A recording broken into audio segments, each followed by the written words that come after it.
বঙ্গবন্ধুর কন্যা শেখ হাসিনা ক্ষমতায় এসে অসহায় বয়স্কদের ভাতা চালু করেছেন। তাই কোনো দুর্নীতি ছাড়াই উপকারভোগীদের হাতে এই ভাতার বই তুলে দেওয়া হয়। এমন মন্তব্য করেছেন রংপুর ৫ আসনের সংসদ সদস্য জাকির হোসেন সরকার। দুপুর ১২টায় মিঠাপুকুর উপজেলা প্রশাসন ও উপজেলা সমাজসেবার আয়োজনে বেগম রোকেয়া অডিটোরিয়াম হলরুমে ২০২৩ ও ২০২৪ অর্থবছরে বয়স্ক ভাতা, বিধবা ভাতা, প্রতিবন্ধী ভাতায় ৪,২১১ জন উপকারভোগীদের মাঝে ভাতার বই বিতরণ অনুষ্ঠানে প্রধান অতিথির বক্তব্যে তিনি এসব কথা বলেন।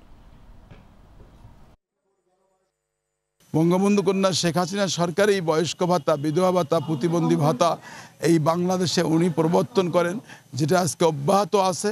এটি গ্রামের অসহায় দরিদ্র মানুষদের জন্য অনেক বেশি উপকার হয়েছে, অনেকটা আশীর্বাদ স্বরূপ।